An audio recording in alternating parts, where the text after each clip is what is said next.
Kowe iki wis sugih, wis kuwasa, milike wong cilik isih kok colong. Kowe asu ning asu kowe. Kalbul kilab.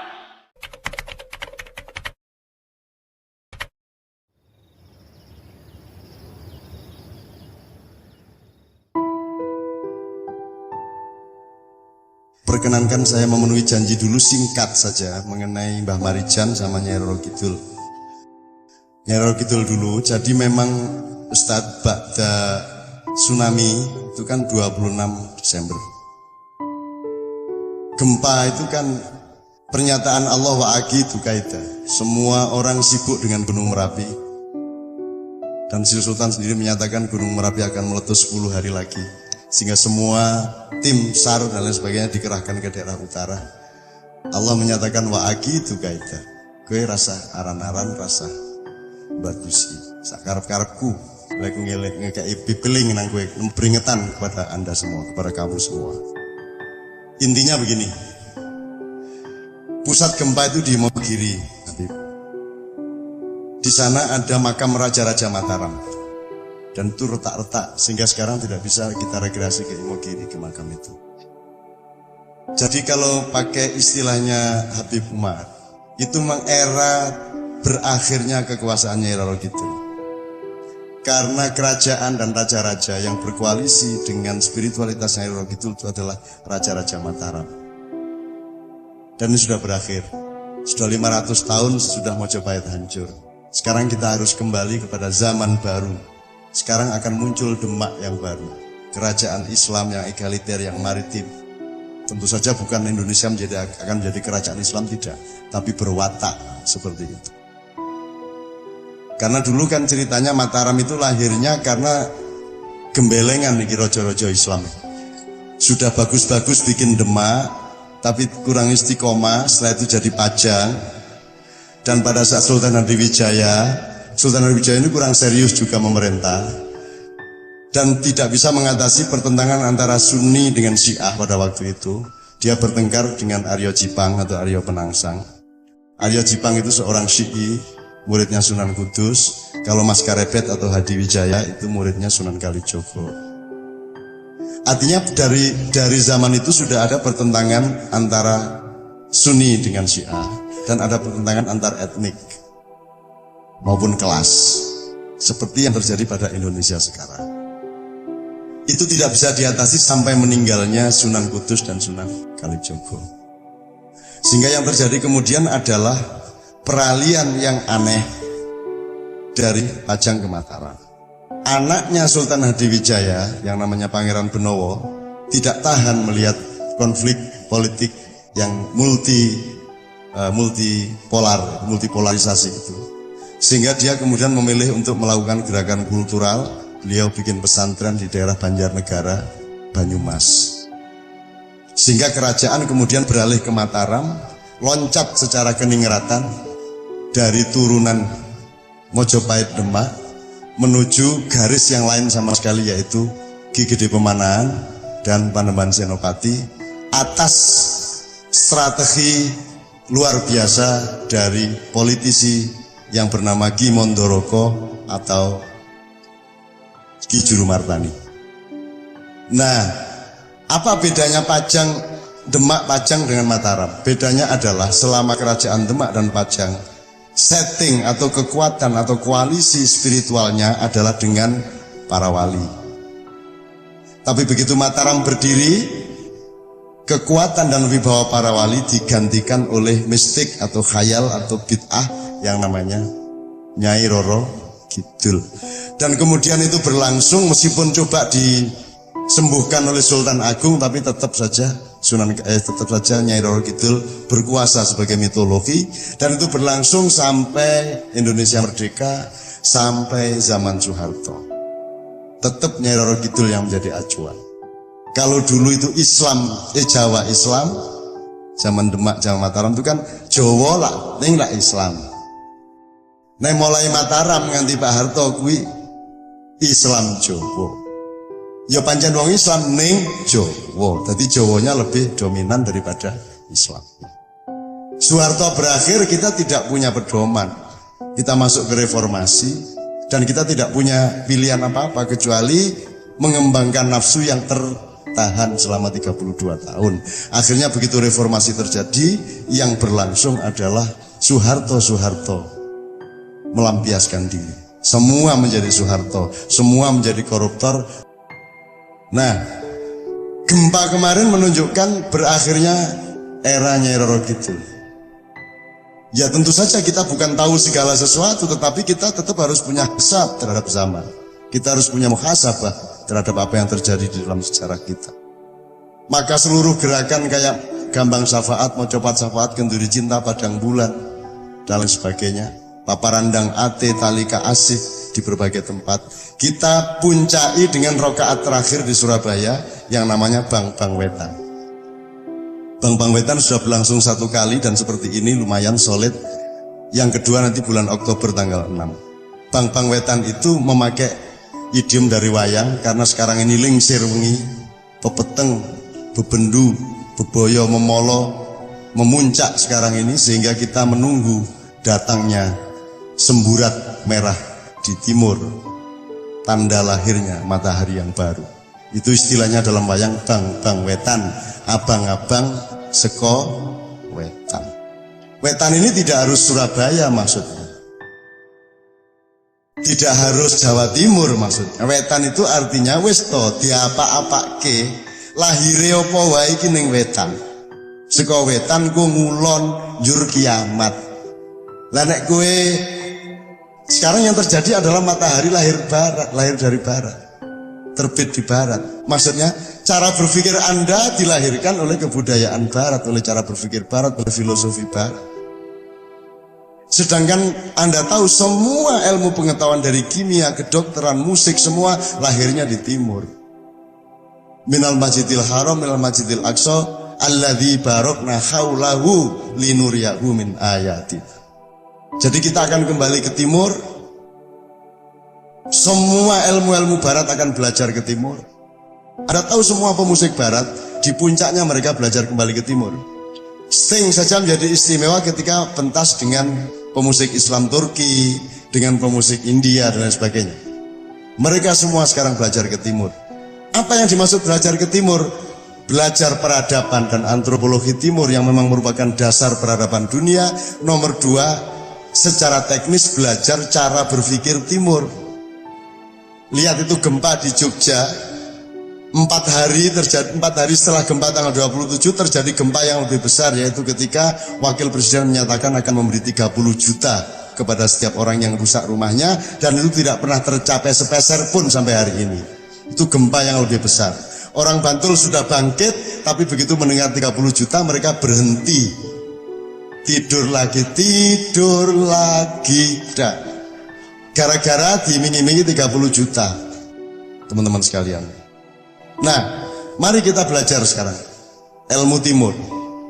Kan kita sering, ya kita kan budaya timur, ngono-ngono kan. Tapi tidak pernah dipahami benar-benar. Nah, malam hari ini kita tegaskan kembali. Meskipun nanti setelah Anda menguasai ilmu timur, cara berpikir timur, peradaban timur untuk sampai ke barat, ya, kalau Anda dari timur ke barat, Anda akan matang. Tapi kalau tiba-tiba Anda menjadi orang barat seperti sekarang, kesurupan, mesti mudare. Orang akan matang kalau dari timur ke barat. Wong yang sudah terlanjur di barat aja sekarang ke timur, kok Anda yang sudah enak-enak orang timur malah ke barat, malah jadi orang barat tanpa orang timur. Bagaimana Anda menjadi orang dunia? Bagaimana Anda menjadi manusia dunia kalau tidak terlebih dahulu menjadi manusia Indonesia yang matang? Bagaimana Anda menjadi manusia Indonesia yang matang kalau Anda belum menjadi orang Jawa yang matang? Kan begitu. Bagaimana Anda menjadi orang Jawa yang matang kalau Anda tidak menjadi orang Semarang yang matang dulu? Jadi ada tahapan-tahapannya, tidak tiba-tiba kesurupan seperti Habib bilang tadi. Jadi bar tsunami oke wong kesurupan, sebenarnya sehari dulu kesurupan, cuman Gusti Allah melihat bahwa iki jo kesurupan, tadi dia orang ngerti bahwa mereka kesurupan. Layadri walayadri anahu layadri. Gandeng wonge kesurupan, ya mungkin ana wong kesurupan ngerti nek dhek kesurupan. Mulane dikai tsunami, dikai tondo-tondo wong kesurupan ben kowe ngerti nek kowe iki do kesurupan kabeh. Terus dikai Inul radhiyallahu anha. Itu Gusti Allah ngandani kowe.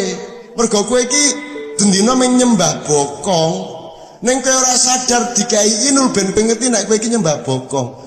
Ndase Cak Nur we regane ora 300 juta. Ya toh? Sirahe wong pinter-pinter.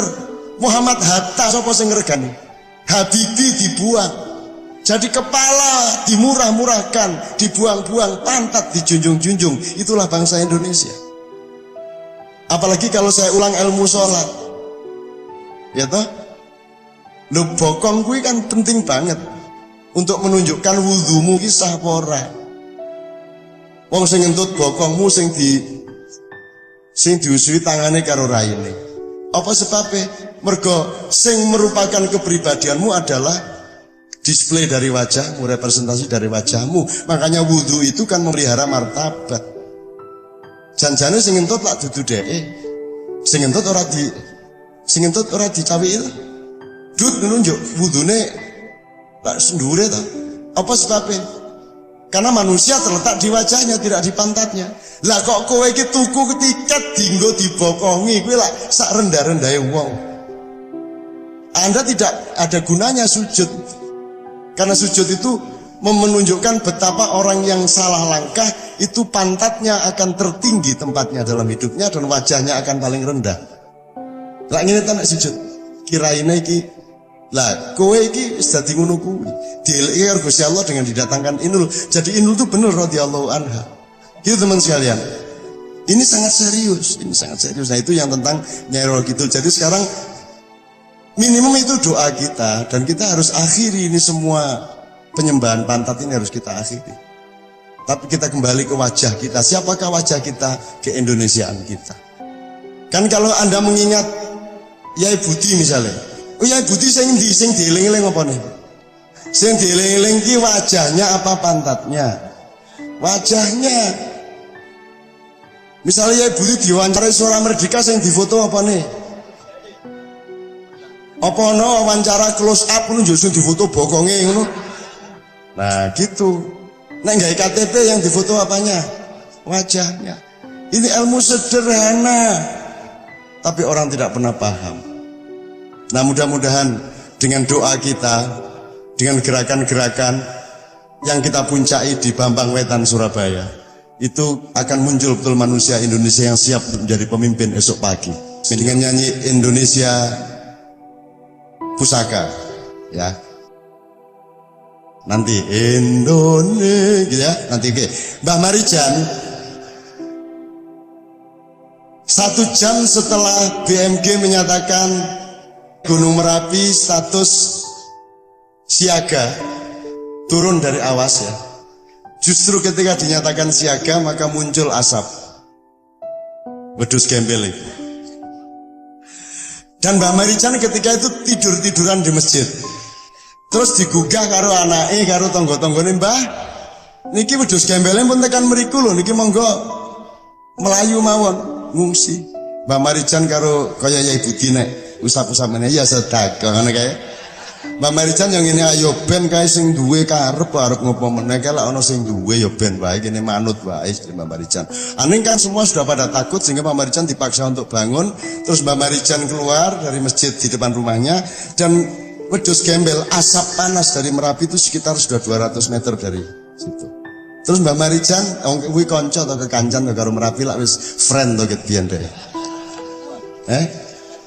Iya, dengan alam Mbah Marijan itu ilmunya ilmu hayat, bukan ilmu madrasah. Ilmu hayat, ingat ya, ilmu kauripan, ilmu kehidupan. Wong sing duwe ilmu sekolahan kudu sinau nang wong sing duwe ilmu kauripan. Wong sing duwe ilmu kauripan ya kudu ngrungok-ngrungokke wong sing duwe ilmu sekolahan. Makanya Mbah Marijan sangat rasional ketika ditanya, "Mbah Marijan kok ndak ngungsi?" Nanti penduduk pada ngikut Mbah Marijan loh. Mbah Marijan jawab, "Kula niku mboten nglarang sinten-sinten ngungsi, kula niku malah ngelekke kono do ngungsi. Rasah manut aku iki wong bodoh. Kowe manut wong pinter kae sing ngongkon kowe ngungsi, sapa ngerti sing pinter kae bener." Coba pahami lagi nanti di rumah. Aku wong bodoh, pemerintah kae pinter. Aku wong bodoh orang ngekon ngungsi, sing pinter ngongkon ngungsi. Terus Mbak Marijan ngendika, sapa ngerti sing pinter kuwi sing bener. Jadi orang bodoh bisa lebih bener daripada orang pinter, kan gitu. Jadi Mbak Marijan begitu. Kalau dia di Mbak Marijan sakti lho, sapa sing sakti? Aku ki wong bodoh, aku ora ngerti kabeh ki sak karepe sing duwe. Jadi ketika asap itu sudah 200 meter, wong gandeng Mbak Marijan iki wis apal karo dulur-dulure kuwi. Mbak Marijan yo, piye kabare? Assalamualaikum. Assalamualaikum. Assalamualaikum. Allahu Akbar. Allahu Akbar. Allahu Akbar ping 3. Njur asepe leren. Mulek-mulek dhewe kae njuk menggok rono. Njur nggone Mbah Marijan ora dikenani asap, kiwa tengene kena. Bar ngliwati nggone Marijan lagi ngumpul meneh asepe. Jadi ono kulawaan sing tidak kena asap itu di tempat Mbah Marijan. Ini kalau kita tidak hati-hati kita akan menyangka Mbah Marijan orang yang sakti mandraguna. Dan kalau Anda tanya sama Mbah Marijan kok sakti tenan? Mbah Marijan guyu lah sing sakti ki sapa? Aku ki yo ora mudeng kok leren iki ngopo aku ora mudeng. Kuwi lak sak kersa-kersane sak karep-karepe sing duwe. Sekarang saya mendapat SMS dari Sidoarjo meminta supaya Mbah Marijan datang ke Sidoarjo untuk membuntu lumpur. Demi Allah ini.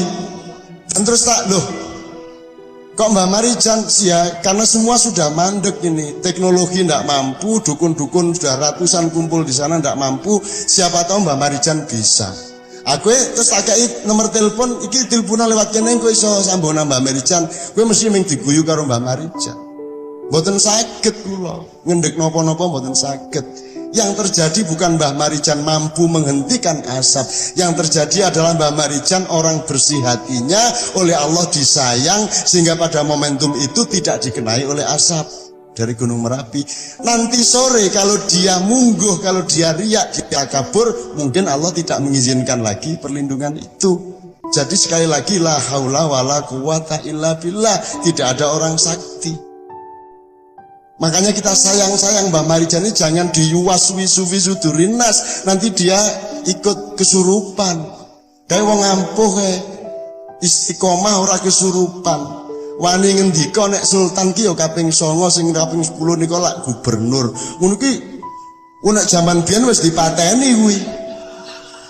Wani ngomong ngono kuwi, dan itu orang istiqomah. Kawula abdi dalem keraton gajinya 10.000 sebulan. Berani ngomong seperti itu orang yang sangat mahal. Nah jangan dihancurkan hidupnya dengan iklan-iklan. Tentu saja kasihan Mbah Marijan. Mbah Marijan orang ngerti nek kuwi akibate kaya ngono kuwi. Kudune wis pokoke ana gambar Mbah Marijan wis cukup rasa dhek rusuh rasa ngono kuwi. Ya memang tidak ada masalah, ndak dosa, ndak apa, cuman dari sudut martabat dan kewibawaan itu menjadi berkurang. Ya, harusnya kita jaga dong. Ya sudah, kita kasih duit sebanyak-banyaknya, ndak apa-apa, tetapi kita jangan hancurkan citranya Mbah Marijan. Kuwi industri kuwi. Industri sembarang dihancurkan. Sholawat ning dadekke lagu. Padahal sholawat itu soal pernyataan cinta dan perilaku cinta kepada Rasulullah, bukan soal jenis lagu. Ya Thaibah itu, kalau orang kecil di Solo, di Martapura, nak wis ya Thaibah, lah nangis atine. Wah, yang tawalayanas. Itu untuk orang kecil yang utangnya banyak, yang hidupnya susah. Itu ada katarsis, ada pelepasan kekesalan hati dengan selawatan seperti itu ada penyegaran kembali. Itu menjadi sakral, itu merupakan simbol cintanya kepada Allah dan kepada Rasulullah. Sak kalimate, sak lagune iki wis begitu nah iku dadi religius sekali. Dirusak kuwi karo TV, karo perusahaan. Bang Toy lasu to kuwi. Kene iki wis ora duwe apa-apa, mung garing duwe lagu selawat ya dirusak. Apa orang-orang modern ini kurang kreativitas untuk bikin lagu apa? Mbok bikin lagu sendiri gitu loh. Kowe iki wis sugih, wis kuwasa, milike wong cilik isih kok colong kuwi. Kowe asu ning asu kowe. Kalbul kilab. Serius. Itu kekayaan orang kecil, gitu aja masih dirusak coba. Ini serius. Anda ini ditindas habis oleh industri. Siapapun sekarang yang orang industri bilang saya ngomong seperti itu. Kucilkan aku, buang aku, bencilah aku, la ubali. Bahasa Jawanya gak paten. Ilam takun alayya ghadabun fala ubali. Itulah pernyataan Rasulullah waktu perang Badar. Silahkan hancurkan saya, silahkan kalahkan saya, silahkan injak-injak saya, silahkan buang saya. Aku cuma minta satu, asalkan Allah tidak marah kepada saya, apapun saya akan lakukan. Ngono Mas.